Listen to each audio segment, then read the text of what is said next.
Welcome everyone, তোমাদের সকলকে আজকের জিকে ক্লাসে স্বাগত। দেখো, আজকে আমরা যে টপিকটা আলোচনা করব এটা হচ্ছে তোমার ইকোনমি বা অর্থশাস্ত্রের একটি গুরুত্বপূর্ণ টপিক আমাদের পরীক্ষার জন্য। ঠিক আছে, আমাদের পরীক্ষা এখান থেকে প্রচুর প্রশ্ন আমরা পাই। অর্থশাস্ত্রের এই যে টপিকটা, এটার নাম হচ্ছে পঞ্চবার্ষিকী পরিকল্পনা বা 5 ইয়ার প্ল্যানিং। পঞ্চবার্ষিকী পরিকল্পনা বা 5 ইয়ার প্ল্যানিং, এখান থেকে প্রশ্ন যে কেমন আসে সেটা প্রথমে তোমরা একটু দেখে নাও। ঠিক আছে, তারপর তোমাদেরকে আমি বাকি জিনিসটা বলছি। দেখো, এই যে প্রশ্নগুলো, প্রথম প্রশ্নটা কি রয়েছে, দেখো একটা প্রশ্ন রয়েছে এসএসসি সিজিএল এর। ঠিক আছে, এসএসসি সিজিএল এর প্রশ্ন 21/4/2013-তে এসেছিল। ঠিক আছে, সেকেন্ড শিফটে। Which 5 year planning is not correct among the following, নিচের মধ্যে কোন 5 ইয়ার প্ল্যানিংটি ঠিক নয়? উত্তরগুলো আমরা পরে করব। আরেকটা বলছে plan holiday was declared after, এটাও দেখো এসএসসি সিজিএল টায়ার 1 এর পরীক্ষা প্রশ্ন। তার বলছে what was the main aim for first 5 year plan. ঠিক আছে, স্টেনোগ্রাফার, গ্রুপ ডি, সি। ঠিক আছে, তারপর বলছে গ্রিন রেভলিউশন, সবুজ বিপ্লব was introduced in which 5 year plan of India, কোন পঞ্চবার্ষিকী পরিকল্পনায় যে সবুজ বিপ্লব শুরু হয়েছিল? তার বলছে হু among the following is the x officer chairman of নীতি আয়োগ। তোমরা বলবে এটা তো নীতি আয়োগ থেকে প্রশ্ন, কিন্তু একটা জিনিস মনে রাখবে, নীতি আয়োগ এই পঞ্চবার্ষিকী পরিকল্পনারই একটি অংশ। ঠিক আছে, তো দেখো আমরা টপিকটা শুরু করি, সবার শেষে এই প্রশ্নের উত্তরগুলো আমরা আলোচনা করব। ঠিক আছে, তো দেখো, তোমরা যারা রেলের এনটিপিসির পিওয়াইকিউ দেখেছো, ঠিক আছে, এনটিপিসি বা তোমরা এসএসসির পিওয়াইকিউ দেখেছো, তারা দেখবে যে প্রত্যেকটা শিফটে একটা করে 5 ইয়ার প্ল্যানিং থেকে প্রশ্ন কিন্তু থাকে। বিশেষ করে এনটিপিসিতে প্রত্যেকটা শিফটে থাকবে পিওয়াইকিউ, তোমরা দেখতে পারো।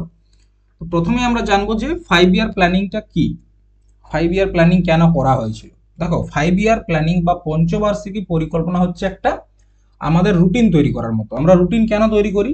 কারণ আমাদের একটা টার্গেট থাকে যে এত দিনের মধ্যে একটা সিলেবাস আমাদেরকে শেষ করতে হবে। ধরো স্ট্যাটিক জিকে, ঠিক আছে, আমরা ঠিক করলাম যে স্ট্যাটিক জিকে আমরা 15 দিনের মধ্যে শেষ করব। তো এই 15 দিনের মধ্যে শেষ করতে গেলে আমাদেরকে একটা কিছু প্ল্যান করতে হবে। প্ল্যান বলতে যেমন কোন দিন কতটা করে পড়বো, বা কোন চ্যাপ্টারটা আগে শুরু করব, কোন চ্যাপ্টারটা লাস্টে করব, এরকম একটা প্ল্যানিং করতে হয়। ঠিক আছে, একটা সিলেবাস শেষ করার জন্য। ঠিক একই রকম ভাবে ভারত যখন স্বাধীন হয়েছিল, ঠিক আছে, তখন ভারতের কাছে তো সবকিছুই ইংরেজরা লুটে নিয়ে চলে গেছে, ভারতের নিজস্ব বলে কিছু নেই। তো তখন সরকার ঠিক করলো যে আমাদের দেশকে যদি আগে নিয়ে যেতে হয়, আমাদের দেশ যদি ডেভেলপ কান্ট্রি করতে হয়, বিকাশ একটা দেশ করতে হয়, তাহলে আমাদের কি দরকার? কিছু প্ল্যানিং দরকার। মানে একটা প্ল্যানিং দরকার, যেটা আমরা একটু একটু করে উন্নতির দিকে যাব, এরকম একটা প্ল্যানিং দরকার।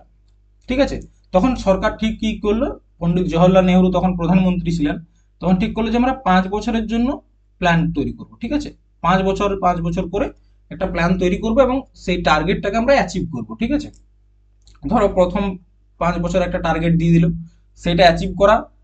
ঠিক আছে, তারপর আবার একটা 5 বছরের জন্য প্ল্যানিং বা টার্গেট নিয়ে এলো, সেটাকে অ্যাচিভ করা।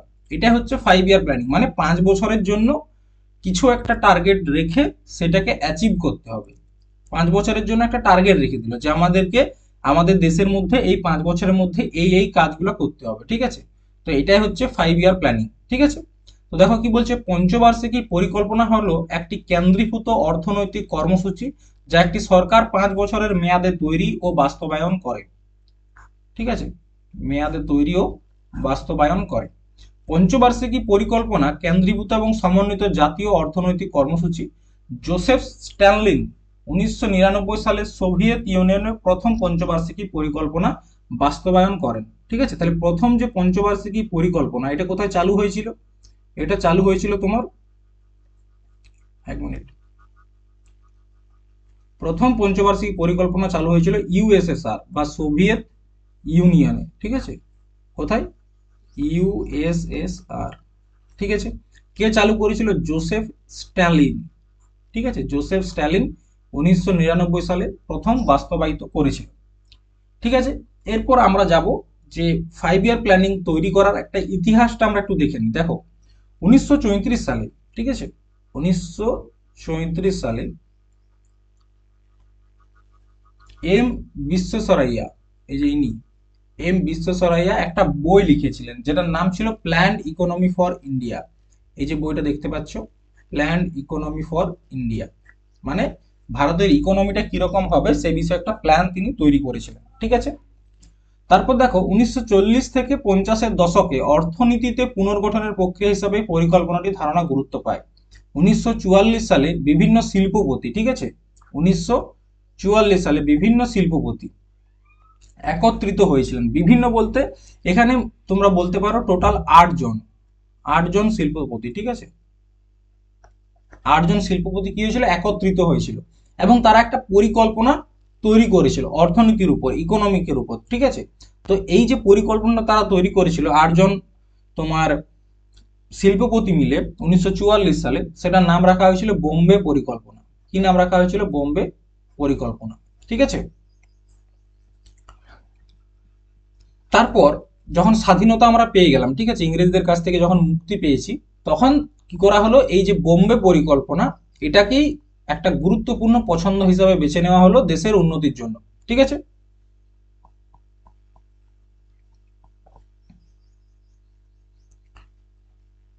আচ্ছা, এইটা একটু ঠিক করে নাও, এই যে জোসেফ স্ট্যালিন 1999 নয়, ঠিক আছে, এটা হচ্ছে তোমার 1928, ঠিক আছে, 1928। কি বলছে, 1928 সালে সোভিয়েত ইউনিয়নে পঞ্চবার্ষিকী পরিকল্পনা বাস্তবায়নকারী প্রথম ব্যক্তি ছিলেন জোসেফ স্ট্যালিন, ঠিক আছে। স্বাধীনতার পর ভারত তার অর্থনীতি গড়ে তোলা এবং উন্নয়ন অর্জনের জন্য পঞ্চবার্ষিকী পরিকল্পনার একটা সিরিজ চালু করেছিল। সিরিজ বলতে কি, যে তারা একটা মানে প্রত্যেক 5 বছরের জন্য আলাদা আলাদা করে প্ল্যানিং তৈরি করছিল, ঠিক আছে। তো এই প্ল্যানিংটা তৈরি করতে গেলে তো একটা কমিটি প্রয়োজন। তোমরা জানো আমাদের দেশে যে কোনো কাজ করার জন্য একটা কমিটি বা একটা আয়োগের প্রয়োজন, ঠিক আছে। তো তার জন্য 1946 সালে 1946-এ, ঠিক আছে, 1946-এ একটা কমিটি গঠন হয় যার নাম হচ্ছে কেসি নিয়োগী কমিটি, কেসি নিয়োগী কমিটি, নিয়োগী কমিটি। এই কেসি নিয়োগী কমিটি কি বলল, যে আমাদের একটা প্ল্যানিং কমিশন প্রয়োজন বা যোজনা আয়োগ প্রয়োজন, যোজনা আয়োগ প্রয়োজন। তাহলে কি 1946 সালের কেসি নিয়োগী কমিটির সিফারিশে বা পরামর্শে 1950 সালে 15ই মার্চ, ঠিক আছে, 1950 সালের 15ই মার্চ যোজনা আয়োগের গঠন করা হয়। আর এই যোজনা আয়োগে কি করলো, পরবর্তী ক্ষেত্রে এই যে প্ল্যানগুলা 5 বছরের জন্য সেগুলো তৈরি করলো, ঠিক আছে। তাহলে আমাদেরকে প্রথমত জানতে হবে যে প্ল্যানিং কমিশন সম্বন্ধে কয়েকটা তথ্য। আগের দিন তোমাদেরকে যখন ন্যাশনাল অর্গানাইজেশনের ক্লাসটা করিয়েছিলাম, তখন তোমাদেরকে প্ল্যানিং কমিশন, নীতি আয়োগ, ঠিক আছে, ন্যাশনাল ডেভেলপমেন্ট কাউন্সিল সম্বন্ধে বলেছিলাম। আজকে আরেকটু দেখে নাও। দেখো, প্ল্যানিং কমিশন গঠন হয়েছিল 15ই মার্চ 1950 সালে। কোন কমিটির সিফারিশে, কেসি নিয়োগী,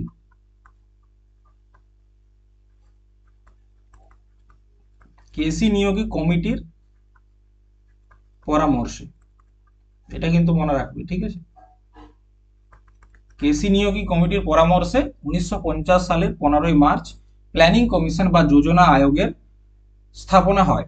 মনে রাখবে এই যে যোজনা আয়োগ, এটা কিন্তু কোন রকম কনস্টিটিউশনাল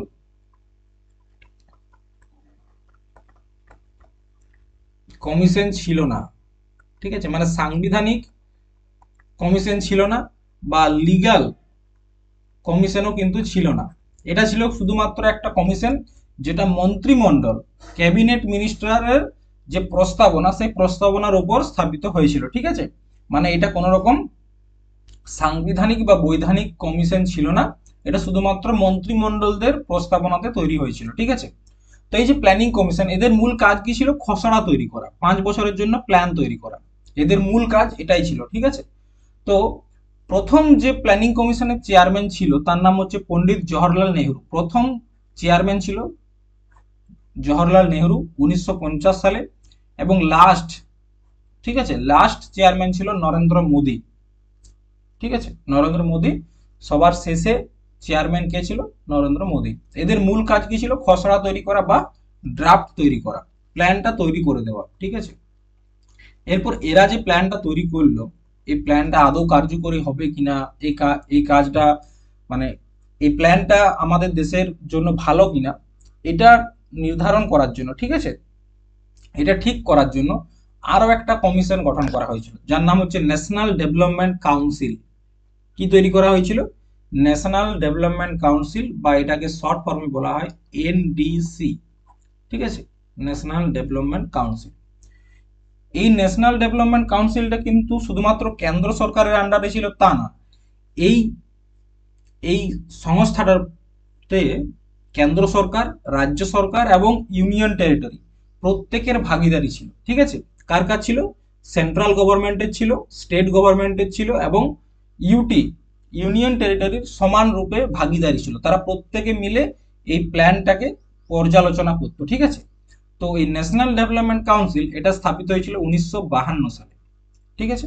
এবং এদের মূল কাজ কি ছিল? যে প্ল্যানিং কমিশন যে প্ল্যানটা বানাচ্ছে সেটাকে স্বীকৃতি দেওয়া, যদি ঠিকঠাক হয়, যদি মনে হয় যে এইটা আমাদের দেশের জন্য ভালো এই প্ল্যানটা, তাহলে সেটাকে স্বীকৃতি দেওয়াই মেন কাজ ছিল ন্যাশনাল ডেভেলপমেন্ট কাউন্সিলের, ঠিক আছে। তো এখানে একজন ব্যক্তি রয়েছে কে সান্থানাম, ঠিক আছে, একটা নাম মনে রাখবে, কে সান্থানাম। তিনি এই যে ন্যাশনাল ডেভেলপমেন্ট কাউন্সিল এনডিসি কে কি বলেছিল? সর্বোচ্চ মন্ত্রী পরিষদ।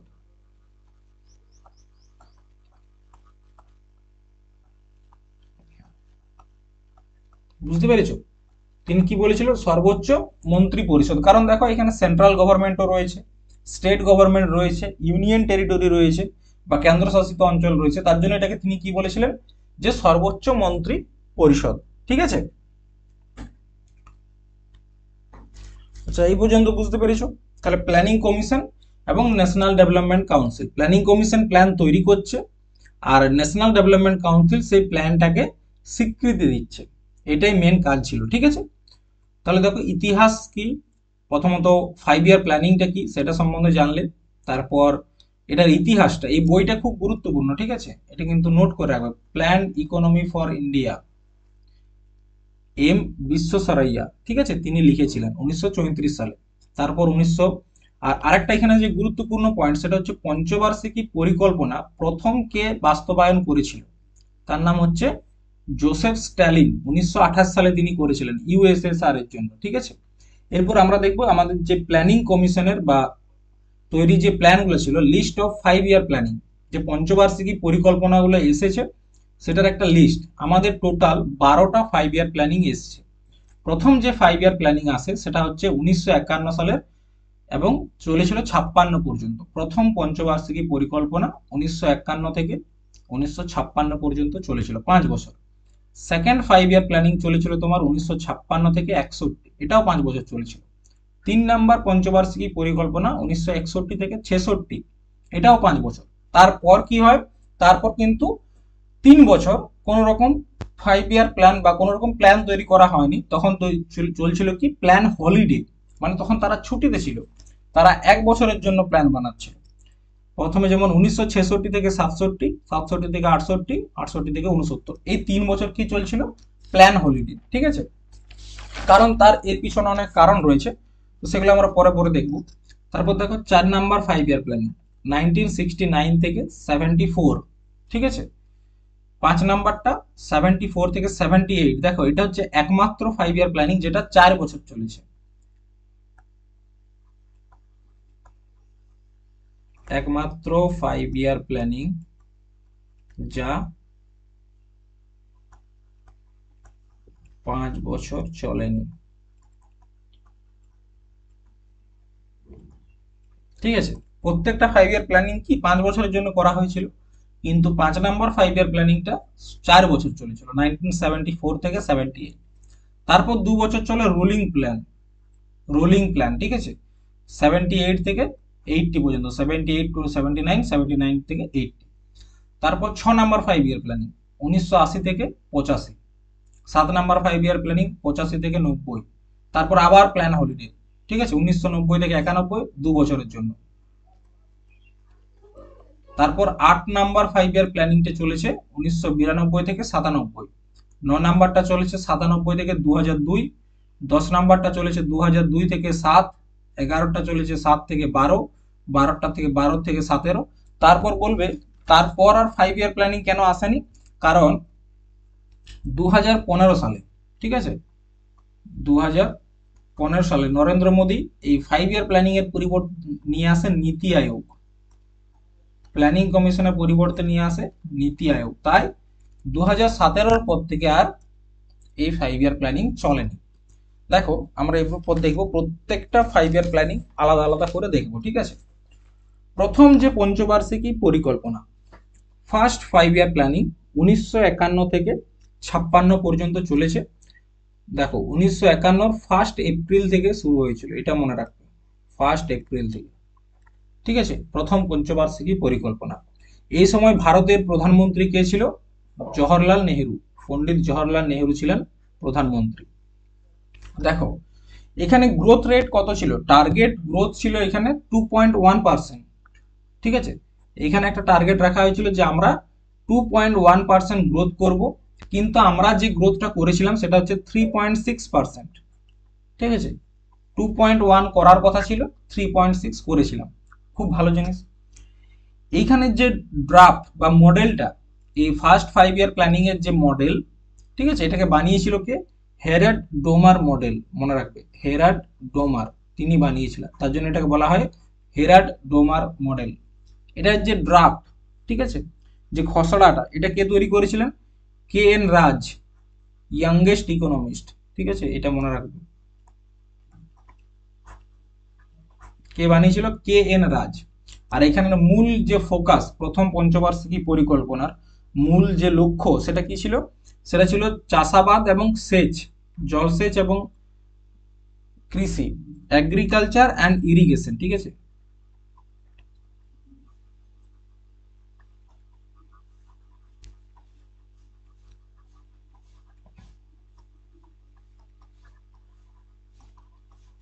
এটা ছিল মূল ফোকাস। দেখো কি বললাম, মূল ফোকাস ছিল তোমার কৃষিকাজ ও জলসেচ। তো মূল ফোকাস তার মানে নিশ্চয়ই কিছু করা হয়েছে। তো সেই সময় 3টা বাঁধ তৈরি করা হয়েছিল, একটা হচ্ছে দামোদর ভ্যালি কর্পোরেশন ডিভিসি, একটা হচ্ছে হীরাকুন্দ, আর একটা হচ্ছে তোমার ভাকরা নাঙ্গল। এই 3টা বাঁধ এই প্রথম পঞ্চবার্ষিকী পরিকল্পনার সময় তৈরি হয়, ঠিক আছে। এই প্রথম পঞ্চবার্ষিকী পরিকল্পনার সময় যখন এই 3টা তৈরি হয়, তখন পণ্ডিত জওহরলাল নেহেরু এই 3টা বাঁধকে নিয়ে একটা উক্তি দিয়েছিলেন। কি বলেছিলেন? সেই 3টা বাঁধ হচ্ছে আধুনিক ভারতের মন্দির। দেখো কৃষিকাজের উপর প্রথমেই কেন জোর দিয়েছিল? কারণ ভারতবর্ষ বরাবরই কৃষি প্রধান একটা দেশ। ভারতবর্ষ কিছু হোক না হোক কৃষিকাজটা বরাবরই খুব ভালোভাবে হয়ে এসছে। এবং কৃষিকাজের উন্নতির জন্য যদি মনে হয় যে কৃষিকাজটাকে আমরা এগিয়ে নিয়ে যাব, তার জন্য কি দরকার? জলসেচ প্রয়োজন, জল ছাড়া তো চাষ হবে না। তো তার জন্য প্রথম যে ফোকাস সেটা ছিল কৃষি ও জলসেচ, ঠিক আছে। এবং এই জলসেচের উদ্দেশ্যেই 3টা বাঁধ বানানো হয়েছিল, একটা হচ্ছে দামোদর ভ্যালি কর্পোরেশন, একটা হচ্ছে হীরাকুন্দ, আর একটা হচ্ছে ভাকরা নাঙ্গল। এই ডিভিসি বানানোর পিছনে আরো একটা লক্ষ্য ছিল, সেটা হচ্ছে দামোদর ভ্যালি, এই দামোদর নদীর কারণে তখন প্রচুর বন্যা হতো, ঠিক আছে। তো তার জন্য ডিভিসি বাঁধ বানানো হয়েছিল। হীরাকুন্দ, ভাকরা নাঙ্গল এই 3টা প্রথম পঞ্চবার্ষিকী পরিকল্পনাতে বানানো হয়েছিল। প্রশ্ন আসতে পারে যে প্রথম পঞ্চবার্ষিকী পরিকল্পনাতে নিম্নের কোন বাঁধটি বানানো হয়েছিল? সেখানে হীরাকুন্দ অপশন থাকতে পারে বা ভাকরা নাঙ্গল থাকতে পারে, ঠিক আছে। আর এই 3টা বাঁধকে আধুনিক ভারতের মন্দির কে বলেছিল? পণ্ডিত জওহরলাল নেহেরু, তৎকালীন প্রধানমন্ত্রী কি বলেছিল? আধুনিক ভারতের মন্দির। এটাও গুরুত্বপূর্ণ, ঠিক আছে। এরপর দেখো 1952 সালে, ঠিক আছে, 1952 এর 2 অক্টোবর পণ্ডিত জওহরলাল নেহেরু একটা প্রোগ্রাম চালু করেছিল। প্রোগ্রামটার নাম কি? নাম হচ্ছে সম্প্রদায় উন্নয়ন কর্মসূচি, বা যেটাকে বলা হচ্ছে কমিউনিটি ডেভেলপমেন্ট প্রোগ্রাম। কি বলা হচ্ছে? Community development programme.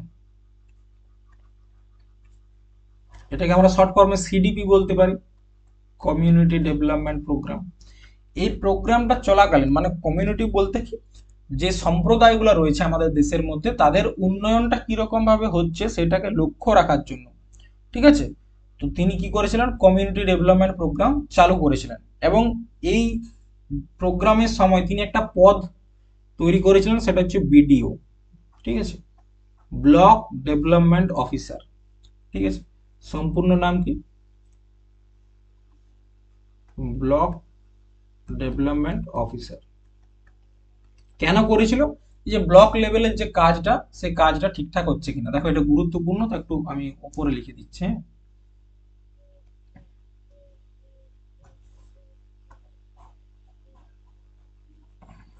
এখানে হয়তো নজরে পড়বে না।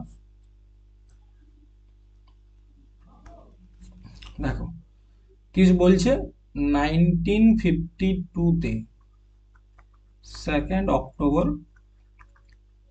পণ্ডিত জওহরলাল নেহরু কি করেছিল? কমিউনিটি ডেভেলপমেন্ট প্রোগ্রাম চালু করেছিল, ঠিক আছে। এই প্রোগ্রাম চলাকালীন তিনি একটা পদ তৈরি করেছিলেন, যেটা হচ্ছে বিডিও।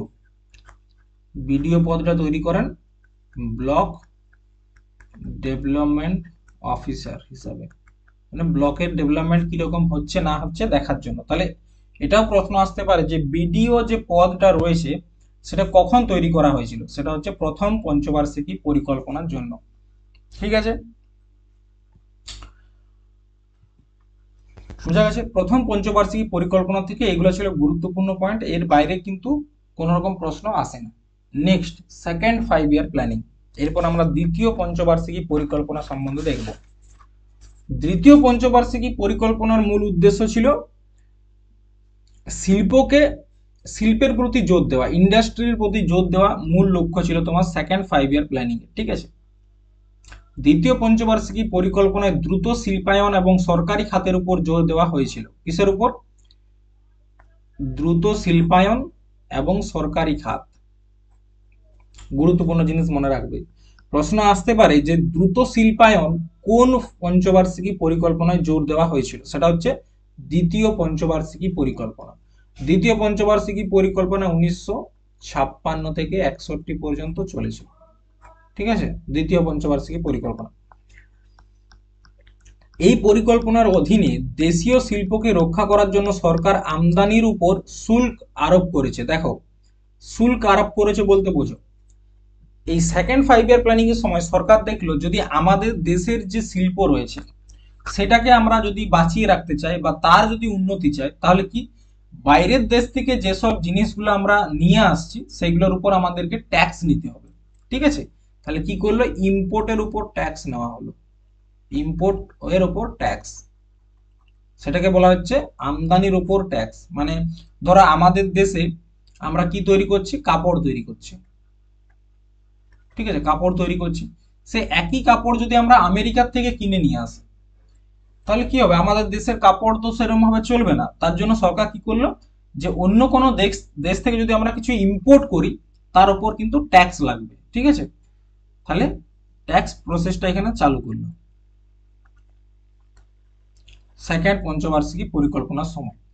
আর সেকেন্ড পঞ্চবার্ষিকী পরিকল্পনায় আমাদের যে গ্রোথ রেট ছিল, লক্ষ্য টার্গেট গ্রোথ রেট, সেটা ছিল 4.5%, এবং প্রকৃত প্রবৃদ্ধির হার প্রত্যাশার চেয়ে একটু কম হয়েছিল, 4.27%। তাহলে প্রথমবারে আমরা একটু বেশি গ্রোথ করেছিলাম, কিন্তু দ্বিতীয়বারে টার্গেটের চেয়ে একটু কম আমরা গ্রোথ করি, ঠিক আছে।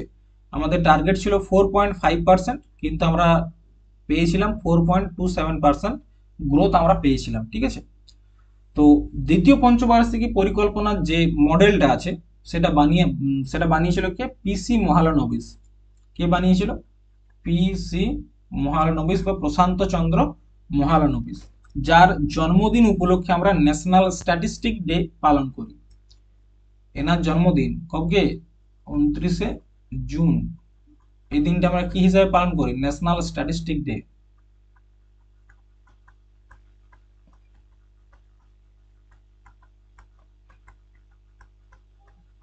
ঠিক আছে।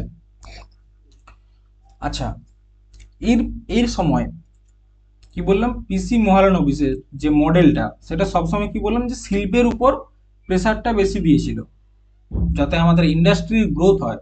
তার জন্য এখানে 3টা গুরুত্বপূর্ণ আয়রন স্টিল ইন্ডাস্ট্রি তৈরি হয়। এই সময় 3টা গুরুত্বপূর্ণ আয়রন স্টিল ইন্ডাস্ট্রি, একটা হচ্ছে তোমার ছত্তিশগড়ে, একটা হচ্ছে উড়িষ্যাতে, আর একটা হচ্ছে পশ্চিমবঙ্গে। দেখো, ছত্তিশগড়ে যেটা হয়েছিল সেটা হচ্ছে ভিলাইয়ে হয়েছিল আয়রন স্টিল ইন্ডাস্ট্রি, উড়িষ্যার রাউরকেল্লাতে হয়, এবং দুর্গাপুরে হয়েছিল পশ্চিমবঙ্গের দুর্গাপুরে। কিন্তু ভারতের কাছে তো সেই সময় অত টাকা ছিল না, তার জন্য কি করেছিল, বিভিন্ন দেশ থেকে হেল্প নিয়েছিল। যেমন ভিলাইয়ের যে আয়রন স্টিল ইন্ডাস্ট্রিটা আছে সেটা তৈরি করার জন্য আমরা সোভিয়েত সংঘ বা ইউএসএসআর এর কাছ থেকে হেল্প নিয়েছিলাম। জার্মানির কাছ থেকে হেল্প নিয়ে আমরা উড়িষ্যারটা বানিয়েছিলাম রাউরকেল্লাতে। এবং ইউনাইটেড কিংডম, যেটা ব্রিটেন, সেখান থেকে হেল্প নিয়ে আমরা দুর্গাপুরের যেটা রয়েছে আয়রন স্টিল ইন্ডাস্ট্রি সেটাকে বানিয়েছিলাম। ঠিক আছে, তাহলে তিনটা বানানো হয়েছিল, এটা মনে রাখবে। সেকেন্ড পঞ্চবার্ষিকী পরিকল্পনাতে তিনটা আয়রন স্টিল ইন্ডাস্ট্রি তৈরি করা হয়েছিল। ঠিক আছে, একটা হচ্ছে ভিলাই, একটা হচ্ছে রাউরকেল্লা, একটা হচ্ছে দুর্গাপুর। ভিলাইয়ের হচ্ছে ইউএসএসআর, প্রশ্ন কিন্তু আসবে কোন দেশ হেল্প করেছে, ইউএসএসআর। রাউরকেল্লা হচ্ছে জার্মানি, আর পশ্চিমবঙ্গের হচ্ছে ইউনাইটেড কিংডম। ঠিক আছে, এরপর দেখো, প্রথম পঞ্চবার্ষিকী পরিকল্পনাতে কি বললাম, একটা কমিউনিটি ডেভেলপমেন্ট প্রোগ্রাম চালু করেছিল কে, জওহরলাল নেহরু। কিসের জন্য, যে উন্নতি হচ্ছে কিনা এবং তার জন্য একটা বিডিও পদ তিনি তৈরি করেছিলেন। এই সেকেন্ড পঞ্চবার্ষিকী পরিকল্পনাতে সেই যে কর্মসূচিটা চালু করেছিল, ঠিক আছে, যে কমিউনিটি ডেভেলপমেন্ট প্রোগ্রামটা চালু করেছিল, সেটার কাজ ঠিকঠাক হচ্ছে কিনা সেটা দেখার জন্য একটা কমিটি গঠন করেছিল, বলবন্ত রায় মেহতা কমিটি, সেইটা লক্ষ্য রাখার জন্য। ঠিক আছে, পরবর্তী ক্ষেত্রে এই বলবন্ত রায় মেহতা সমিতির পরামর্শেই 2 অক্টোবর 1959 সালে কি করেছিল, ত্রিস্তরীয় বা 3 স্তরের পঞ্চায়েত ব্যবস্থা চালু করেছিল ভারতে। কে, জওহরলাল নেহরু। কোথায় শুরু করেছিল, রাজস্থানের নাগর জেলা থেকে। ঠিক আছে, তাহলে প্রথম যে ত্রিস্তরীয় পঞ্চায়েত রাজ ব্যবস্থা সেটা চালু হয়েছিল কোন পঞ্চবার্ষিকী পরিকল্পনার সময়, দ্বিতীয় পঞ্চবার্ষিকী পরিকল্পনার সময়। Very very important. ঠিক আছে, কোন সমিতির সিফারিশে, বলবন্ত রায় মেহতা। এটা গেল তোমার দ্বিতীয় পঞ্চবার্ষিকী পরিকল্পনা। এরপর আসছে তৃতীয় পঞ্চবার্ষিকী পরিকল্পনা, থার্ড। এই পরিকল্পনাটা কিন্তু আমরা একেবারে বিফল হয়েছিলাম। মানে প্রথমেরটাতে যেমন আমরা গ্রোথ রেট দেখো, প্রথমেরটাই ছিল 2.1%, কিন্তু আমরা পেয়েছিলাম 3.6%। ঠিক আছে, সেকেন্ডেরটাই একটু কম পেয়েছিলাম, 4.5 ছিল, 4.27 আমরা পেয়েছিলাম। কিন্তু 3 নাম্বার যে 5 ইয়ার প্ল্যানিং রয়েছে সেখানে আমরা সম্পূর্ণরূপে ব্যর্থ হয়েছিলাম, কারণ সেখানে আমাদের লক্ষ্য ছিল 5.6% গ্রোথ, আর আমরা পেয়েছিলাম 2.4% গ্রোথ। 5.6 আর 2.4, বুঝতে পারছো ডিফারেন্সটা। এরপর এরকম হওয়ার পিছনে অনেকগুলো কারণ আছে। দেখো, 3 নাম্বার যে পঞ্চবার্ষিকী পরিকল্পনা, এটা 1961 সালে শুরু হয়, একদম 66 পর্যন্ত চলেছে, 5 বছর চলেছে। ঠিক আছে, কোনো অসুবিধা নেই। কিন্তু আমরা ব্যর্থ হলাম কেন, কারণ এই সময় না তিনটা গুরুত্বপূর্ণ ঘটনা ঘটে। একটা হচ্ছে ভারত আর চীনের যুদ্ধ হয়, ভারত পাকিস্তানের যুদ্ধ হয়, এবং এই সময় খাদ্য সংকটও দেখা দেয়। একই সাথে যখন একটা দেশের উপর এরকম পরিস্থিতি হয়, দুটা যুদ্ধ, তার সাথে আবার যদি খাবারের সংকট থাকে, তাহলে সেই সময় কোনো রকম ইন্ডাস্ট্রি তৈরি করাও সম্ভব নয়, বা কোনো রকম গ্রোথ আনাও কিন্তু সম্ভব নয়। বিশেষ করে যুদ্ধের সময় যে কোনো দেশ, যখন যত বড়ই দেশ হোক, যখনই যুদ্ধে পার্টিসিপেট করেছে তারা কিন্তু ধ্বংস হয়েছে। যে কোনো দেশ তোমরা দেখো, প্রত্যেকটা দেশের একই অবস্থা। ঠিক আছে, তো দেখো কি বললাম, তৃতীয় পরিকল্পনার শোচনীয় ব্যর্থতার ইঙ্গিত দেয় এবং সরকারকে পরিকল্পনা ছুটি ঘোষণা করতে বাধ্য করে, যেটা প্ল্যান হলিডে, তোমাদেরকে বলবো পরে। চীন ভারত যুদ্ধ এবং ভারত পাক যুদ্ধ, যার ফলে তৃতীয় পঞ্চবার্ষিকী পরিকল্পনা ব্যর্থ হয়। চীন ভারত যুদ্ধ, ভারত পাক যুদ্ধ। ঠিক আছে, দেখো 1962 সালে, 1962-তে কি করে, চায়না অ্যাটাক করে ভারতের উপর। 1965-এ কি করে, পাকিস্তান ভার্সেস ইন্ডিয়া হয়। 1966-এ কি হয়ে যায়, খরা। একসাথে এই তিনটা ঘটনা ঘটেছিল। ঠিক আছে, কৃষি এবং গমের উৎপাদনের উন্নতির উপর জোর দেওয়া হয়েছিল, যার কারণে নিয়ে আসা হয়েছিল গ্রিন রেভলিউশন বা সবুজ বিপ্লব। ঠিক আছে, দেখো এই যে পঞ্চবার্ষিকী পরিকল্পনা, এটাকে বলা হয়েছিল টেক অফ স্টেজ। মানে কি টেক অফ মানে, যখন দেখবে প্লেনটা টেক অফ করে, ঠিক আছে, উড়ে আর মাটির থেকে আকাশের দিকে ওড়ে, তখন সেটা হচ্ছে টেক অফ স্টেজ। মানে কি এই সময়টাতে আমাদের দেশ কি করতে চেয়েছিল, এই সময়টাতে আমাদের দেশ ভেবেছিল যে আমরা অনেকটা এগিয়ে এসেছি, এরপর আমাদের দেশ অটোমেটিক একটা ফ্লোতে এগিয়ে যাবে। ঠিক আছে, টেক অফ স্টেজ এটাকে নাম দেওয়া হয়েছিল। এটার মডেলটা বানিয়েছিল সুখময় বন্দ্যোপাধ্যায়। কে বানিয়েছিল? সুখময় বন্দ্যোপাধ্যায়। এবং এখানে একটা স্টিল প্ল্যান্ট তৈরি করা হয়েছিল। ঠিক আছে, আয়রন স্টিল প্ল্যান্ট একটা তৈরি করা হয়েছিল, সেটা হচ্ছে তোমার বোখারোতে। কোথায় করা হয়েছিল? বোখারোতে। হেল্প করেছিল কে? ইউএসএসআর। ঠিক আছে, হেল্প করেছিল ইউএসএসআর। দেখো এই যে সময়টা, এই সময়কালটা খুব গুরুত্বপূর্ণ ছিল। 1964 সালে ভারতের প্রথম প্রধানমন্ত্রীর মৃত্যু হয়, পণ্ডিত জওহরলাল নেহরু। তারপর 1962 সালে যেহেতু ইন্ডিয়া চীন ওয়ার হয়েছিল, এখনই তোমাদেরকে বললাম।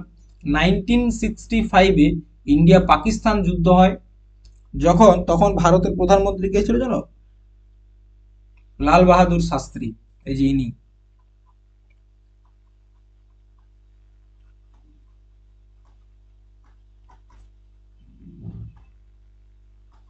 ঠিক আছে, লাল বাহাদুর শাস্ত্রী তখন ভারতের প্রধানমন্ত্রী।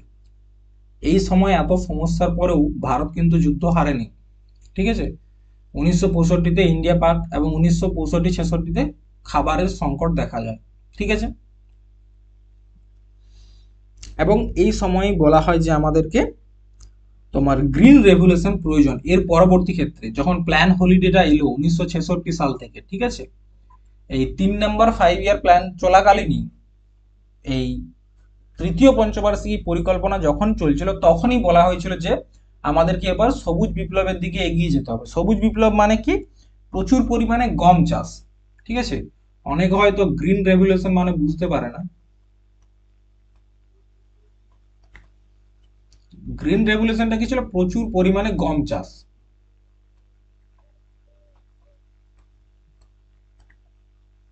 গম উৎপাদন। ঠিক আছে, এটা হচ্ছে গ্রিন রেভলিউশন। ঠিক আছে, দেখো প্ল্যান হলিডে চলেছিল 1966 থেকে 1969 পর্যন্ত। প্ল্যান হলিডে 1966 থেকে 67, 1967 থেকে 68, 1968 থেকে 69, এইটা চলেছিল তোমার প্ল্যান হলিডে। ঠিক আছে, প্ল্যান হলিডের সময় কি করেছিল, যে 5 বছরের জন্য পরিকল্পনা তৈরি করেনি। কারণ আগের পঞ্চবার্ষিকী পরিকল্পনাতে যেটা 3 নাম্বার ছিল, সেখানে ব্যর্থ হয়েছে। তখন দেখলো, এবং সে সময় যুদ্ধও হয়েছে, খাবারের সংকট দেখা দিয়ে গেছে, দুটা যুদ্ধ করেছে। তো এই সময় দেখলো যে না, আমরা 5 বছরের জন্য কোনো রকম প্ল্যান করব না, আমরা প্রত্যেক 1 বছরের জন্য পরিকল্পনা করব। ঠিক আছে, কি করেছিল সরকার? 5 বছরের পরিকল্পনার পরিবর্তে বার্ষিক পরিকল্পনা চালু করে। তৃতীয় পঞ্চবার্ষিকী পরিকল্পনার ব্যর্থতার কারণে এই সময়কাল ঘোষণা করা হয়েছিল। মনে রাখবে, প্রথম প্ল্যান হলিডে এসেছিল শুধুমাত্র তৃতীয় পঞ্চবার্ষিকী পরিকল্পনার ব্যর্থতার কারণে। প্রশ্ন আসে যে প্ল্যান হলিডে বা প্রথম যে প্ল্যান হলিডে, সেটা কেন এসেছিল? ঠিক আছে, আর এই সময় হয়েছিল গ্রিন রেভলিউশন, সবুজ বিপ্লব। ঠিক আছে, 1966-67 সময়, এই যে 1966-7, এই সময় হয়েছিল তোমার সবুজ বিপ্লব। আর সবুজ বিপ্লবের জনক কাকে বলা হয়? তাকে বলা হচ্ছে নরম্যান বরলোক। ঠিক আছে, জনক।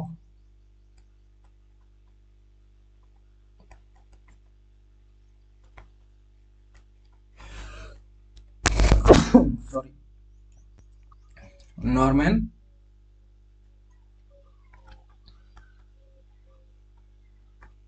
আর যদি বলা হয় সবুজ বিপ্লবের ভারতে জনককে?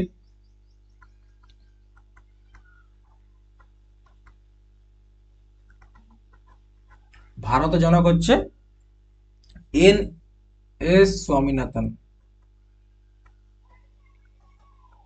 এই যে এন এস স্বামীনাথন, ইনি 2024 সালে কি পেয়েছেন? ভারত রত্ন। এটাও মনে রাখবে, ঠিক আছে? তাহলে প্ল্যান হলিডে হয়ে গেছে। প্ল্যান হলিডের পর আবার 4 নাম্বার 5 ইয়ার প্ল্যানিং শুরু হয়, যখন ইন্দিরা গান্ধী সরকার তৈরি করে 1969 থেকে 74, 1969 থেকে 1974 পর্যন্ত ছিল কি তোমার 4 নাম্বার 5 ইয়ার প্ল্যানিং। এই সময় ইন্দিরা গান্ধী সরকার তৈরি করে, ঠিক আছে? কি বলছে? ইন্দিরা গান্ধীর প্রধানমন্ত্রিত্ব কালে এটি চালু করা হয়েছিল এবং পূর্ববর্তী ব্যর্থতাগুলি সংশোধন করার চেষ্টা করা হয়েছিল। তাহলে প্রধানমন্ত্রী কে ছিল? ইন্দিরা গান্ধীর প্রধানমন্ত্রিত্ব কালে এটি চালু করা হয়েছিল এবং যে পূর্ববর্তী ব্যর্থতা রয়েছে সেগুলোকে সংশোধন করার ট্রাই করা হয়েছিল। দেখো, এই সময় আমাদের কিন্তু কি চলছিল? খরা। এটা একটা জিনিস মনে রাখবে, খরা আমাদের চলছিল, ঠিক আছে? যে ড্রট আমরা যেটাকে বলি, ঠিক আছে? তো এই সময় সরকার কি করেছিল? 14টা প্রধান ভারতীয় ব্যাংকের জাতীয়করণ করেছিল, ঠিক আছে? 14টা প্রধান যে ভারতীয় ব্যাংক রয়েছে, 14টা ব্যাংক, সেই ব্যাংকের জাতীয়করণ, ন্যাশনালাইজেশন করেছিল এবং সবুজ বিপ্লবকে উৎসাহিত করেছিল, ঠিক আছে? খরাপ্রবণ এলাকা কর্মসূচি চালু করা হয়েছিল। যে জায়গায় খরা ছিল তার জন্য একটা কর্মসূচি আনা হয়েছিল, যেটাকে বলা হচ্ছে ড্রট প্রন এরিয়া বা খরাপ্রবণ এরিয়া। তো খরাপ্রবণ এরিয়াতে যাতে তারা খাবার ঠিকঠাক পায় তাদের জন্য একটা কর্মসূচি চালু করা হয়েছিল। এখানে লক্ষ্যমাত্রা ছিল 5.6% বৃদ্ধি, কিন্তু আমরা পেয়েছিলাম 3.3, ঠিক আছে? যদিও এটাকে আমরা কিন্তু একটা ফেলিওর হিসাবে দেখতে পারি, কিন্তু এটা একটা ফেলিওর ছিল না, কারণ এত একটা খারাপ সময়ের মধ্য দিয়ে দেশ সেই সময় যাচ্ছিল, সেই সময় এই 14টা ব্যাংকের জাতীয়করণ করা বা খরাপ্রবণ এলাকাগুলোকে একটা ভালো জায়গায় নিয়ে আসা যাতে তারা খাবার খেতে পারে, তো এটাকে আমরা তখন তখন সেটাকে কিন্তু আমরা মানে ফেলিওর হিসাবে দেখছিলাম না, ঠিক আছে? তো এই 4 নাম্বার যে পঞ্চবার্ষিকী পরিকল্পনা ছিল তার যে মোটো, তো এটার একটা মোটো ছিল বা তোমরা যেটা বলতে পারো থিম ছিল। থিমটা কি? Growth with stability. Growth with stability মানে কি? আমরা বৃদ্ধি করব কিন্তু সেটা যেমন স্টেবল হয়, ঠিক আছে? সেটা যাতে স্থির থাকে। তাহলে গ্রোথ উইথ স্টেবিলিটি কোন পঞ্চবার্ষিকী পরিকল্পনার মোটো? সেটা হচ্ছে 4 নাম্বার পঞ্চবার্ষিকী পরিকল্পনার মোটো। এই সময় আরো একটা ঘটনা ঘটেছিল। ইন্দিরা গান্ধী বুঝেছিল সেই সময় যদি আমরা আমাদেরকে, দেখো তার আগে দুটো যুদ্ধ হয়েছে আমাদের দেশে, চায়না পাকিস্তান। তো তখন ইন্দিরা গান্ধী বুঝলো যে আমাদেরকে যদি যুদ্ধ আটকাতে হয়, ঠিক আছে, তাহলে আমাদেরকে শক্তিশালী হতে হবে। তার জন্য কি করেছিল তিনি? তিনি পরমাণু পরীক্ষা করেছিল এবং পরমাণু পরীক্ষাটির নাম রেখেছিল অপারেশন স্মাইলিং বুদ্ধা। ভারতের প্রথম পরমাণু পরীক্ষা 1974, ফার্স্ট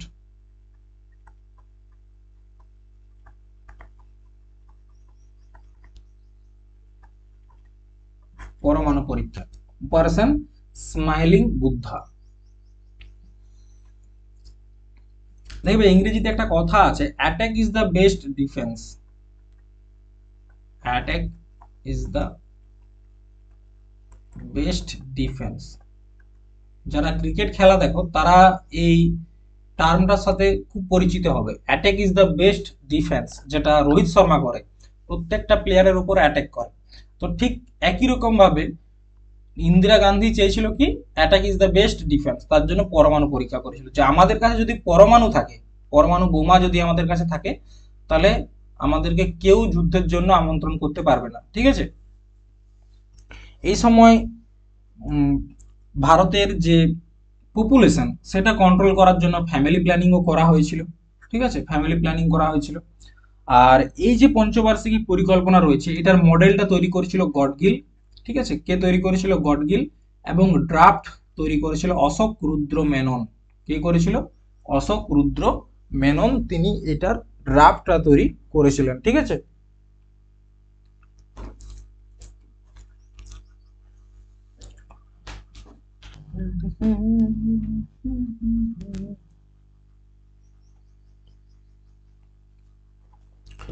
এরপর চলে এসো, তাহলে 4 নাম্বারটা হয়ে গেছে। এখানে সবথেকে গুরুত্বপূর্ণ যে বিষয় একটা হচ্ছে 14টা ব্যাংকের জাতীয়করণ, মোটোটা কি, তারপর হচ্ছে অপারেশন স্মাইলিং বুদ্ধা, আর মডেল এবং ড্রাফট। ঠিক আছে, এরপর চলে এসো 5 নাম্বার পঞ্চবার্ষিকী পরিকল্পনা, ফিফথ পঞ্চবার্ষিকী পরিকল্পনা। এটা একমাত্র পরিকল্পনা যেটা 5 বছর স্থায়ী হয় না। 5 বছর স্থায়ী ছিল না, 4 বছর চলেছিল, 1974 থেকে 8 পর্যন্ত 4 বছর এটা চলেছে। ঠিক আছে, 5 বছর কিন্তু চলেনি। এখানে বলছে এটি কর্মসংস্থান বৃদ্ধি এবং দারিদ্র্য বিমোচনের উপর জোর দেয়। এই পঞ্চবার্ষিকী পরিকল্পনা কিসের উপর জোর দিয়েছিল?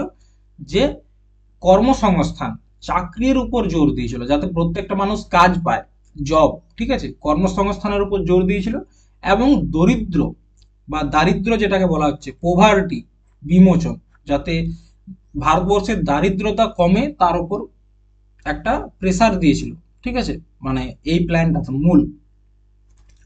তার জন্য ইন্দিরা গান্ধী একটা তোমার স্লোগান চালু করেছিল, গরিবি হাটাও। ঠিক আছে, গরিবি হাটাও। এছাড়াও এই সময় হয়েছিল ভারতীয় জাতীয় মহাসড়ক ব্যবস্থা চালু হয়েছিল। এই 5 নাম্বার পঞ্চবার্ষিকী পরিকল্পনার সময়ে যে ন্যাশনাল হাইওয়ে,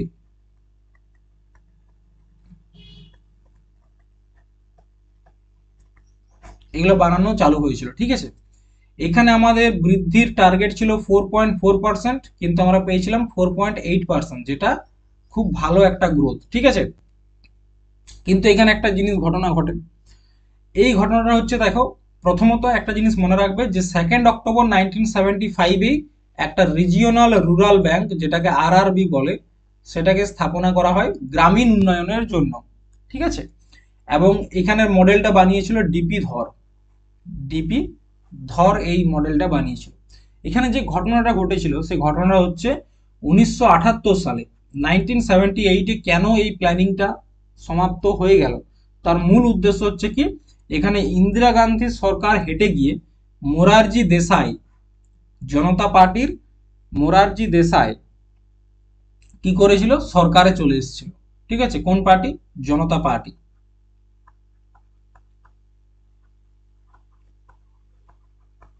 জনতা পার্টি এখানে সরকারে চলে আসে এবং মোরারজি দেশাই কি বললো যে না, আমরা 5 ইয়ার প্ল্যানিংটাকে মানছি না।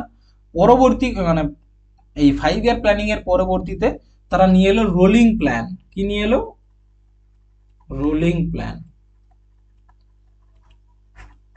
ঠিক আছে, এই যে রোলিং প্ল্যান, 78 থেকে 80, 2 বছর রোলিং প্ল্যান চললো।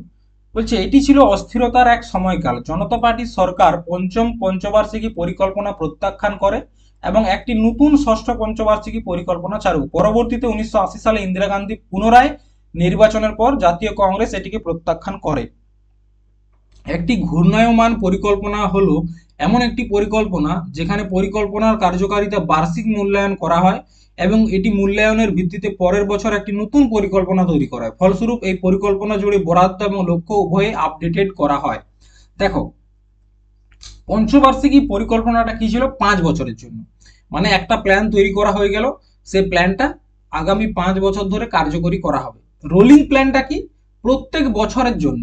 ঠিক আছে, মানে 5 বছরের জন্য নয়।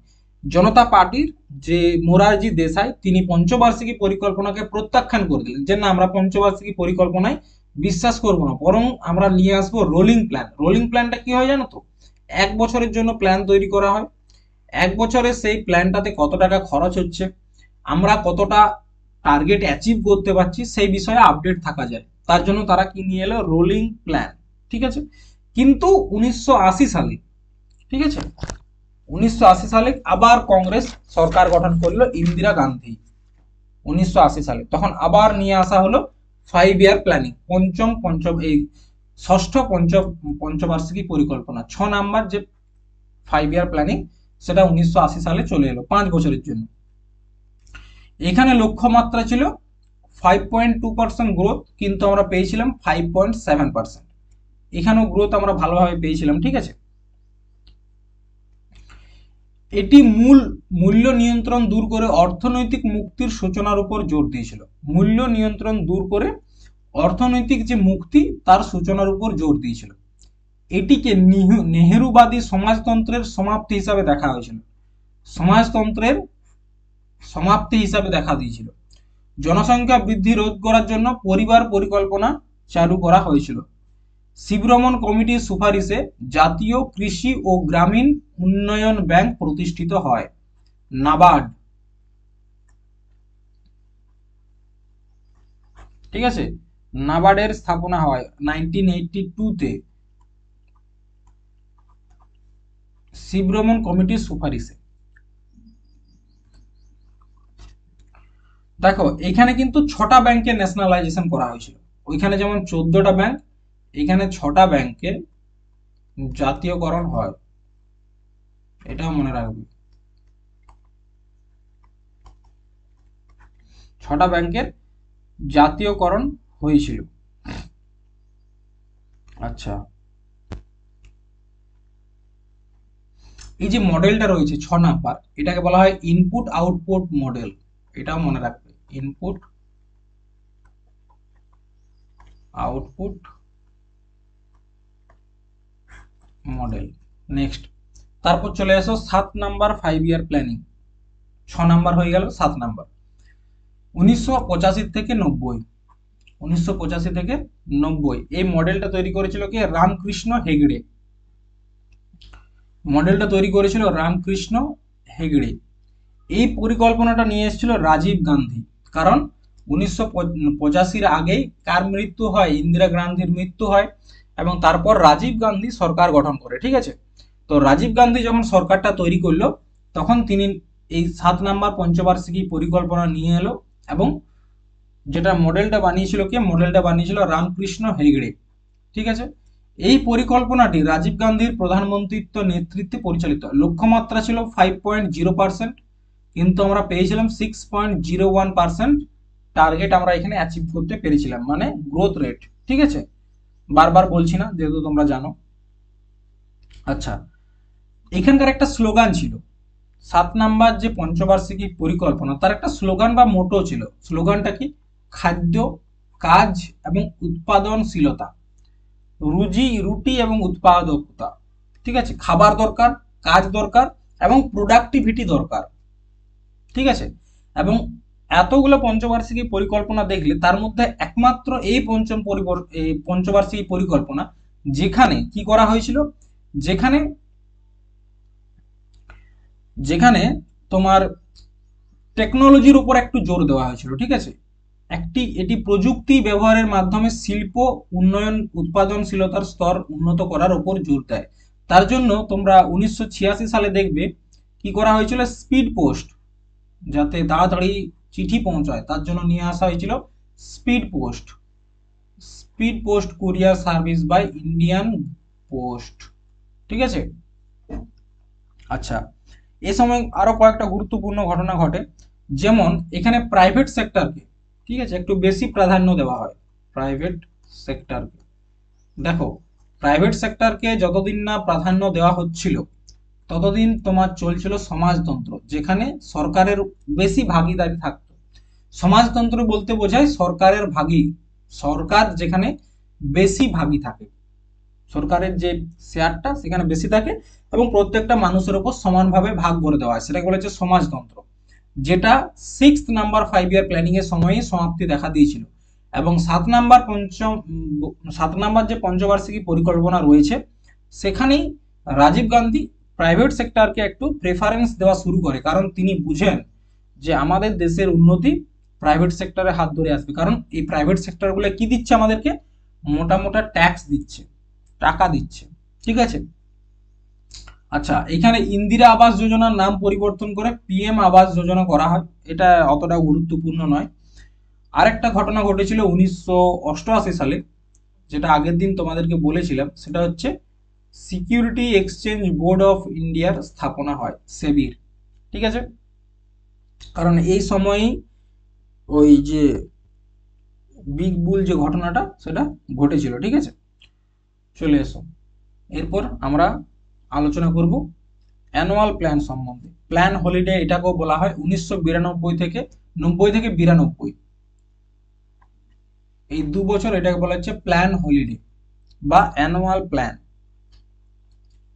এই সময় প্রধানমন্ত্রী চেঞ্জ হয়ে গেছিল, প্রধানমন্ত্রী ছিল নরসিংহা রাও। কি ছিল? নরসিংহা রাও।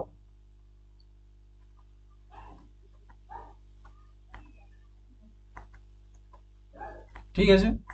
আর এই সময় তোমার ফাইন্যান্স মিনিস্টার ছিল, কেন বলছি সেটা গুরুত্বপূর্ণ, ঠিক আছে,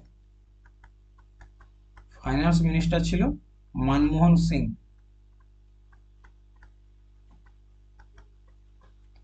মানে এই সময়টা কেন গুরুত্বপূর্ণ জানো? কারণ এই সময়টাতে আমাদের দেখা দিয়েছিল বিদেশি যে কারেন্সি তার অভাব, বিদেশি কারেন্সির অভাব। আর বিদেশি কারেন্সি যদি না থাকে আমরা কোনো কিছুই বাইরের দেশ থেকে কিনতে পারবো না। এবং এমন একটা সময় পরিস্থিতি এই সময়টায় চলে এসেছিল, যে সময়টায় সরকার ভেবেছিল ফাইন্যান্সিয়াল এমার্জেন্সি লাগু করার জন্য।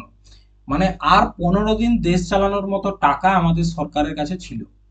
এমন একটা পরিস্থিতি আসে যে সময় ভারত সরকারের কাছে 15 দিন দেশ চালানোর মতো টাকা আছে, তার বেশি কিন্তু দেশ চালানো সম্ভব নয়। এরকম একটা পরিস্থিতি দেখা দিয়েছিল 1992, এই 90 থেকে 92 এর সময়। তখন তারা ওয়ার্ল্ড ব্যাংকের কাছে যায়, ওয়ার্ল্ড ব্যাংক তাদেরকে কি বলে, যে তোমাদের যে পলিসি সেটা চেঞ্জ করতে হবে, না হলে তোমরা টাকা পাবে না। তোমরা সবকিছু সরকারের আন্ডারে রাখবে, তাহলে কিন্তু টাকা পাওয়া সম্ভব নয়। তখন মনমোহন সিং কি করলো, মনমোহন সিং এলপিজি নীতি নিয়ে এলো। এলপিজি নীতি বলতে কি, লিবারাইজেশন, প্রাইভেটাইজেশন এবং গ্লোবালাইজেশন। দেখো জিনিসটা বোঝো। 1990 সালে 8 নম্বর যে পঞ্চবার্ষিকী পরিকল্পনা চালু করা হয়নি এবং পরবর্তী বছরগুলি বার্ষিক পরিকল্পনা হিসাবে বিবেচিত হয়েছিল। এর মূল কারণ ছিল অর্থনৈতিক অস্থিরতা। এই সময় ভারতের বৈদেশিক মুদ্রা রিজার্ভের সংকটের মুখোমুখি হয়েছিল। প্রধানমন্ত্রী পিভি নরসিংহ রাও অধীনে অর্থনীতির সমস্যা মোকাবেলা ভারতের উদারীকরণ, বেসরকারীকরণ, বিশ্বায়ন এবং চালু করা হয়েছিল। ঘটনাটা কি দেখো, ঘটনাটা হচ্ছে আমাদের কাছে বিদেশি মুদ্রা নেই, আমরা বাইরের জিনিস কিনতে পারবো না, আর আমাদের দেশ চালানোর টাকা নেই। তাহলে আমাদের কি করতে হবে, আমাদের বাইরের কোনো দেশ থেকে, মানে বাইরের কোনো সংস্থা যেমন ওয়ার্ল্ড ব্যাংক বা আইএমএফ, তাদের কাছ থেকে টাকা নিতে হবে। তো তখন তারা বললো যে তোমাদের ইকোনমিটা হচ্ছে ক্লোজড ইকোনমি, আর ক্লোজড ইকোনমি কোনোদিনও এই টাকাগুলো ফেরত দিতে পারবে না। তার জন্য তোমাদের কি করতে হবে, ওপেন ইকোনমি করতে হবে। দেখো আমি কি বললাম যে ইম্পোর্টের উপর এতদিন ট্যাক্স চলছিল। দেখো আমাদের ইকোনমি দুই প্রকার, একটা হচ্ছে ওপেন ইকোনমি আর একটা হচ্ছে ক্লোজ ইকোনমি। ওপেন ইকোনমি বলতে যেটা বোঝায় সেটা হচ্ছে আমরা যে কোনো দেশ থেকে মানে জিনিসপত্র নিয়ে আসতে পারি, এটাকে বলা হচ্ছে ওপেন ইকোনমি, ঠিক আছে। আর একটা হচ্ছে ক্লোজড ইকোনমি। ক্লোজড ইকোনমি মানে কি, আমরা কোনো দেশ থেকে ইম্পোর্ট, অন্য কোনো দেশ থেকে কোনো কিছু ইম্পোর্ট করব না, এটাকে বলা হচ্ছে ক্লোজ। তাহলে ওপেন ইকোনমি আর একটা হচ্ছে ক্লোজ ইকোনমি। ওপেন মানে কি, যেখানে ইম্পোর্ট এবং এক্সপোর্ট, আমরা বাইরের দেশ থেকে জিনিস নিয়েও আসবো এবং বাইরের দেশকে জিনিস পাঠাবো হয়, আর এখানে হয় না, ক্লোজ ইকোনমি। তো ওয়ার্ল্ড ব্যাংক বললো যে তোমাদেরকে ওপেন ইকোনমি হতে হবে, তার জন্য একটা নীতি নিয়ে আসা হলো যেটাকে বলা হচ্ছে এলপিজি নীতি, ঠিক আছে। লিবারাইজেশন, প্রাইভেটাইজেশন এবং গ্লোবালাইজেশন, মানে আমাদের ইকোনমিটাকে ওপেন ইকোনমি করে দেওয়া হলো, ঠিক আছে। তারপর আইলো 8 নম্বর 5 ইয়ার প্ল্যানিং, অষ্টম যে পরিকল্পনা। এইখানের মূল উদ্দেশ্য ছিল মানব সংসাধনের বিকাশ। মানব সংসাধনের বিকাশ বলতে কি, যাতে প্রত্যেকটা মানুষ সঠিক পরিমাণে পুষ্টি পায়, ঠিক আছে, কারণ অপুষ্টির শিকার যাতে মানুষ না হয়, তার জন্য এই মডেলটা নিয়ে আসা হয়েছিল। তো অষ্টম যে পঞ্চবার্ষিকী পরিকল্পনা আছে, এটার মডেলটা বানিয়েছিল জন মিলার। মডেলটা এখানে লেখা হয়নি, লিখে নাও, মডেলটা বানিয়েছিল জন মিলার।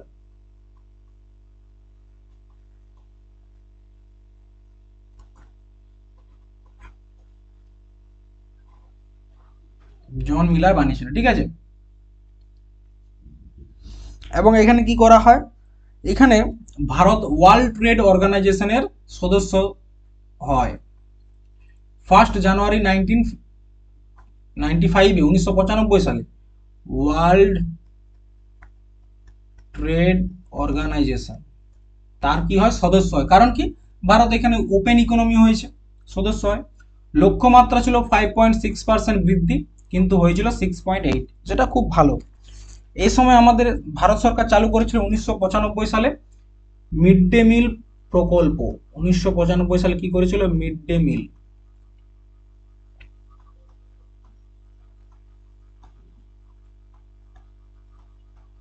মিড ডে মিল যোজনা 1995 সালে চালু করা হয়েছিল, ঠিক আছে, যেটা এখনো চলছে। এই যে স্কুলে এরকম ভাবে খাবার খেতে দেয়, যদিও আমাদের এর সাথে রুটি দেয় না, ভাত দেয়, ঠিক আছে। নেক্সট 9 নম্বর 5 ইয়ার প্ল্যানিং, আমরা শেষের দিকে আসছি। তো এটা 1997 থেকে 2002, ঠিক আছে, এই সময়কালে চলেছিল। এটি ভারতের স্বাধীনতার 50 বছর পূর্তি উপলক্ষে এবং অটল বিহারী বাজপেয়ী প্রধানমন্ত্রী নেতৃত্ব দেন। এই 9 নম্বর 5 ইয়ার প্ল্যানিংটা তোমরা যদি দেখো যে এখানে আমাদের কি হচ্ছে, 50 বছর পূর্তি হচ্ছে ভারতের স্বাধীনতার, ঠিক আছে। তো এবং এখানকার এই সময়কার যে প্রধানমন্ত্রী তার নাম হচ্ছে অটল বিহারী বাজপেয়ী। তোমরা জানো অটল বিহারী বাজপেয়ীকে চেনো, অনেকে সবাই চেনো, আশা করি চেনা উচিত। এটা কি বলছে? এটি দারিদ্র্যের সম্পূর্ণ বিমোচন অর্জনের জন্য এবং সামাজিক ক্ষেত্রগুলিকে সহায়তা প্রদান করে এবং অর্থনৈতিক উন্নয়ন নিশ্চিত করার জন্য সরকারি ও বেসরকারি খাতের যৌথ প্রচেষ্টার সাক্ষী হয়। এই সময় কি করা হয়? এই সময় করা হয় যে সবাইকে, যে দারিদ্রতা রয়েছে, প্রভার্টি রয়েছে, সেটাকে সম্পূর্ণরূপে যাতে বাদ দেওয়া হয় তার প্রচেষ্টা করা হয়। তাছাড়া এই সময় একটা সর্বশিক্ষা অভিযান চালু হয়েছিল, তোমরা জানো 2002 সালে, ঠিক আছে। 2002 সালে একটা সংবিধান সংশোধন এসেছিল, 86th সংবিধান সংশোধন, যেখানে 6 থেকে 14 বছরের শিশুদেরকে যে প্রাইমারি এডুকেশন সেটা কি করা হয়, ফান্ডামেন্টাল রাইট করে দেওয়া হয়। তার জন্য নিয়ে আসা হয়েছিল সর্বশিক্ষা মিশন অভিযান, সবার শিক্ষা সবার উন্নতি, ঠিক আছে, সর্বশিক্ষা অভিযান। তাছাড়া এখানে কি ঘটনা ঘটেছিল, দেওয়া হয়েছে কি? দেওয়া হয়নি। তাছাড়া এখানে ঘটনা ঘটেছিল 1999 কার্গিল যুদ্ধ হয়েছিল। 1999 কার্গিল যুদ্ধ, দেখো 1999 যখন কার্গিল যুদ্ধ হয়, ভারত কি বলে পাকিস্তানের উপর পুরোপুরি কন্ট্রোল করে নিয়েছে, ঠিক আছে। তখন আমেরিকার প্রধানমন্ত্রী অটল বিহারী বাজপেয়ীকে ফোন করে বলছে যে তোমরা যুদ্ধ আটকে দাও, না হলে পাকিস্তান বলছে পরমাণু বোমা ফেলে দেবো। কিন্তু তার আগে এখানে একটা গুরুত্বপূর্ণ ঘটনা ঘটে যায় 1998 সালে। তখন আমাদের শুরু হয় অপারেশন শক্তি।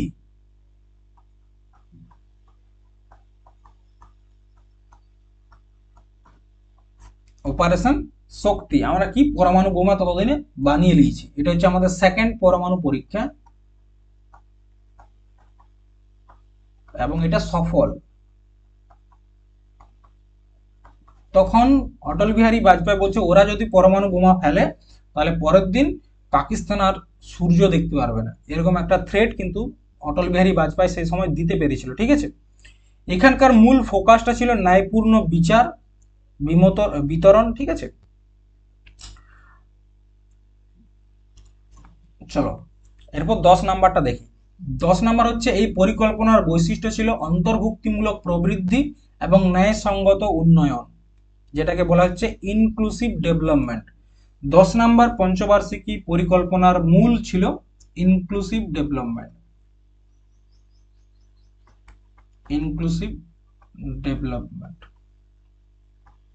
ঠিক আছে, ইনক্লুসিভ ডেভেলপমেন্ট বা অন্তর্ভুক্তিমূলক প্রবৃত্তি এবং ন্যায়সঙ্গত উন্নয়ন। এটা হয়তো তোমরা অনেকে বুঝতে পারছো না, যদি এখনই বলে দিই সবকা সাথ সবকা বিকাশ, তখনই তোমরা সবাই বুঝতে পারবে এই ইনক্লুসিভ ডেভেলপমেন্টটা কি। সবকা সাথ সবকা বিকাশ, সবাইকার একসাথে উন্নতি যাতে হয়, এটাই হচ্ছে ইনক্লুসিভ ডেভেলপমেন্ট।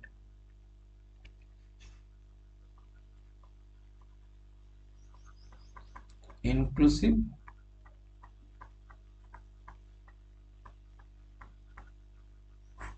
ডেভেলপমেন্ট, ঠিক আছে, এটাই ছিল মোটো।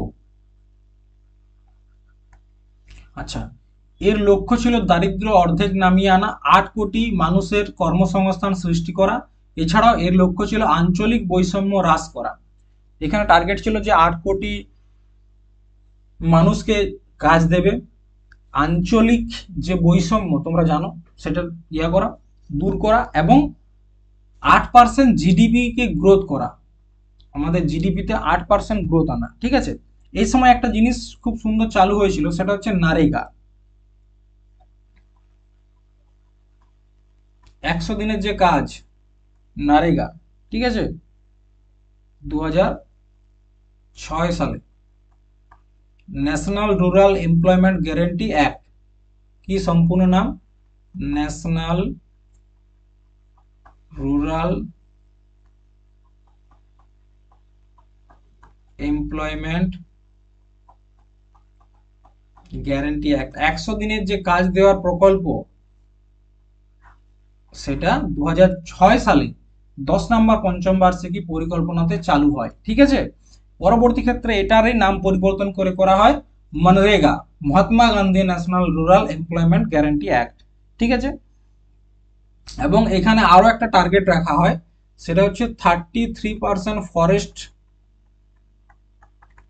বৃদ্ধি। ঠিক আছে, নেক্সট 11 নম্বর পঞ্চবার্ষিকী পরিকল্পনা।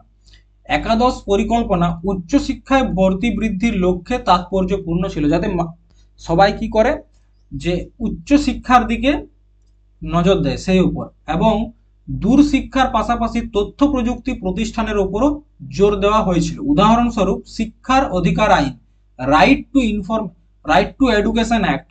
ঠিক আছে, এটা শিক্ষার অধিকার আইন, রাইট টু এডুকেশন অ্যাক্ট, শিক্ষার অধিকার আইন 2009 সালে প্রবর্তিত হয়েছিল। 2010 সালে কার্যকর হয়েছিল, যার ফলে 6 থেকে 14 বছরের শিশুদের জন্য শিক্ষা বিনামূল্যে এবং বাধ্যতামূলক করা হয়েছিল। ঠিক আছে, যদিও এটা আগেই করে দেওয়া হয়েছিল, রাইট টু এডুকেশন অ্যাক্ট। ঠিক আছে, এটার মোটো কি ছিল? মোটো ছিল তোমার র্যাপিড অ্যান্ড ইনক্লুসিভ ডেভেলপমেন্ট, দ্রুত সবকা সাথ সবকা বিকাশ। ঠিক আছে, দ্রুততার সাথে সবাইকার বিকাশ যাতে হয়, সেটাই ছিল এটার মোটো। এবং এখানে কি আনা হয়েছিল? রাইট টু এডুকেশন অ্যাক্ট 2009, যেখানে 6 থেকে 14 বছরের শিশুদের শিক্ষা বিনামূল্যে করাটা বাধ্যতামূলক করা হয়েছিল। ঠিক আছে, এটার ড্রাফট বানিয়েছিল সি রঙ্গরাজন, ড্রাফট বানিয়েছিল কে? সি রঙ্গরাজন। এছাড়া এনেছিল কি? Right two information act. ঠিক আছে, এখানে এসেছিল রাইট টু ইনফরমেশন অ্যাক্ট,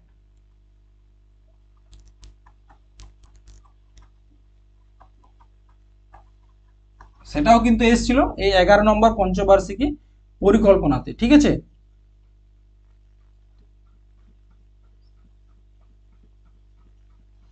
এখানে প্রধানমন্ত্রী কে ছিল? মনমোহন সিং, এটাও নোট করো। পিএম ছিল মনমোহন সিং। ঠিক আছে,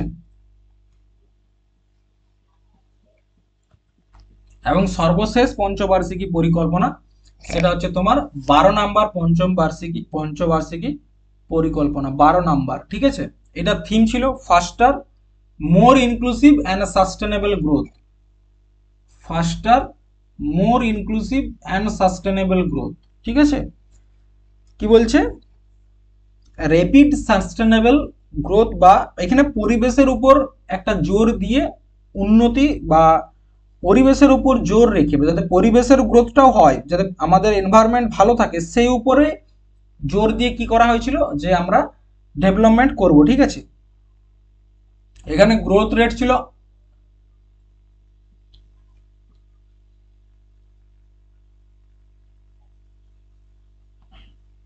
8%, কৃষিতে ছিল 4। এখানে দেখো টার্গেটগুলো একটু নোট করে নাও। ঠিক আছে, এখানে সেরকম কিছু নেই, টার্গেটগুলো একটু নোট করে নাও।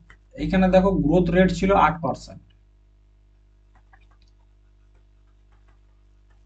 ঠিক আছে, কৃষিতে ছিল তোমার 4%, ম্যানুফ্যাকচারিং এ ছিল 10%।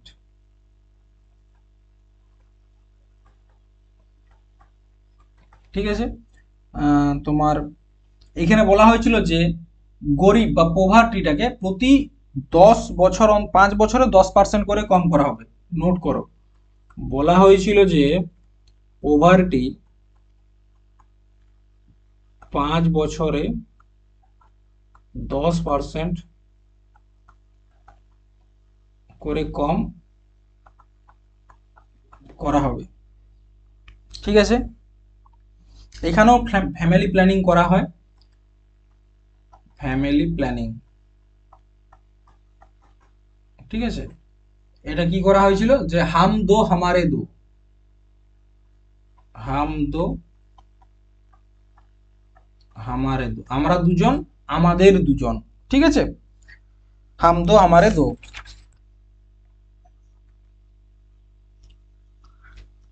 তো এই হচ্ছে তোমার 12টা পঞ্চবার্ষিকী পরিকল্পনা। যে 12টা পঞ্চবার্ষিকী পরিকল্পনা ছিল তার মধ্যে সবগুলাই তোমাদেরকে বললাম, সবগুলাই গুরুত্বপূর্ণ। ঠিক আছে, একবার দেখে নাও।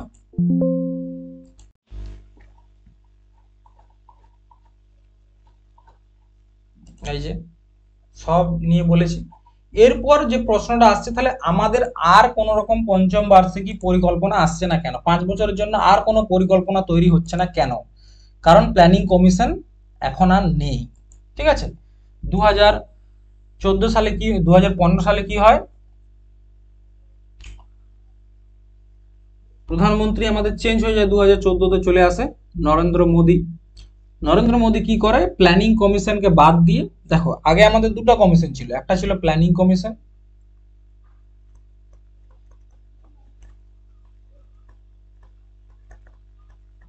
প্ল্যানিং কমিশন, আর একটা হচ্ছে national development commission council, NDC. এই দুটো কমিশন ছিল। তো একটা হচ্ছে প্ল্যানিং কমিশন আর একটা ছিল ন্যাশনাল ডেভেলপমেন্ট কাউন্সিল। তো এটা কি করা হয়, এই দুটা কমিশনকে একসাথে যোগ করে একটা নতুন কমিশন তৈরি করা হয়, নীতি আয়োগ, যেটাকে বলা হচ্ছে national institution transforming India, national institution transforming India. এটা স্থাপিত হয়েছিল তোমার 1 জানুয়ারি 2015, 1 জানুয়ারি 2015। ঠিক আছে, এটার কে বলা হয় থিঙ্ক ট্যাঙ্ক অফ ইন্ডিয়া। কি বলা হয় দেখো,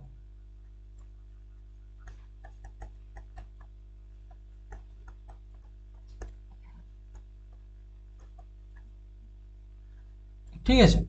তো পরবর্তী ক্ষেত্রে যেহেতু আর প্রয়োজন হয় না এই প্ল্যানিং কমিশনের, এখন তো নীতি আয়োগ সব প্ল্যান বানাচ্ছে, তার জন্য কোনো রকম পঞ্চবার্ষিকী পরিকল্পনা আর আসছে না। ঠিক আছে, এরপর দেখো which 5 year plan is not correct.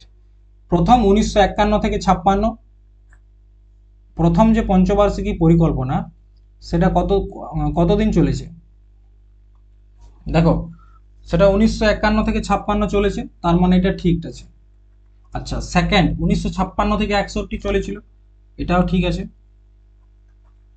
Third 1961 থেকে 66, ঠিক আছে।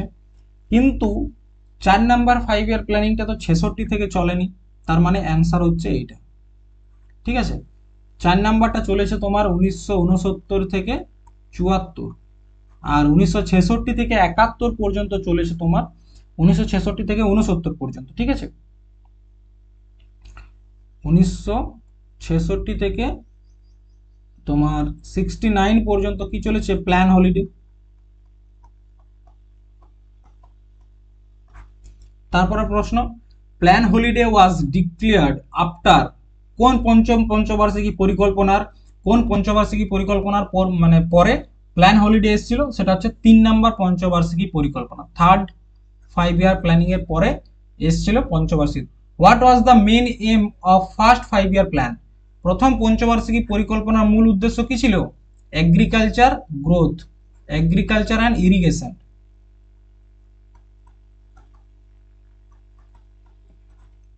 Next, Green Revolution was introduced in which 5 year plan of India? 7, 5th, 3rd নাকি 2nd? তো গ্রিন রেভলিউশন এসেছিল 3 নাম্বার পঞ্চবার্ষিকী পরিকল্পনাতে।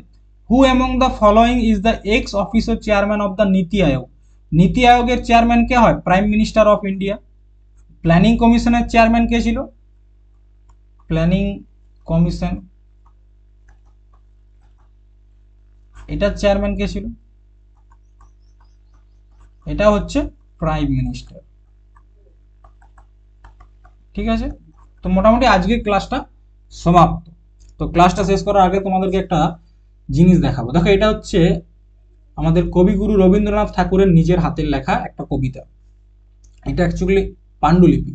বলছে, বহুদিন ধরে বহু ক্রোশ দূরে, বহু ব্যয় করি বহু দেশ ঘুরে, দেখিতে গিয়েছি পর্বতমালা, দেখিতে গিয়েছি সিন্ধু, দেখা হয় নাই চক্ষু মেলিয়া, ঘর হতে দুপা ফেলিয়া, একটি ধানের শীষের উপর একটি শিশির বিন্দু। বহুদিন ধরে বহু ক্রোশ ধরে, বহু ব্যয় করি বহু দেশ ঘুরে, দেখিতে গিয়েছি পর্বতমালা, দেখিতে গিয়েছি সিন্ধু, দেখা হয় নাই চক্ষু মেলিয়া, ঘর হতে শুধু দুপা ফেলিয়া, একটি ধানের শীষের ওপর একটি শিশির বিন্দু। তার মানে কি, আমরা আমাদের কাছে যেটা নেই সেটাকে নিয়ে আমরা সব সময় চেষ্টা করি সেটাকে পাওয়ার, কিন্তু আমরা যেটা আমাদের কাছে রয়েছে, যেটা আমাদের রয়েছে সেটাকে আমরা মর্যাদা দিই না। সেটাই বলছি যে বহুদিন ধরে বহু ক্রোশ দূরে, বহু ব্যয় করে বহু দেশ ঘুরে, দেখিতে গিয়েছি পর্বতমালা, দেখিতে গিয়েছি সিন্ধু, দেখা হয় নাই চক্ষু মেলিয়া, ঘর হতে শুধু দুপা ফেলিয়া, একটি ধানের শীষের উপর একটি শিশির বিন্দু। ঠিক আছে, চলো আজ এই পর্যন্ত। পঞ্চবার্ষিকী পরিকল্পনা তোমাদের কমপ্লিট। এখান থেকে তোমরা পিওয়াই কিউ তোমরা করো, এনটিপিসির পিওয়াই কিউ গুলো করো, এসএসসির করো। ঠিক আছে, এই একদম 5 ইয়ার প্ল্যানিং দিয়ে করো, দেখো প্রত্যেকটা প্রশ্নের উত্তর এই ক্লাস থেকে তোমরা পেয়ে যাবে। আর তোমরা যারা অ্যাডমিশন নিতে চাও তারা যোগাযোগ করতে পারো এখান থেকে, এই যে নাম্বারটা ডিসক্রিপশন বক্সে দেওয়া থাকবে, চিন্তা না। চলো টাটা।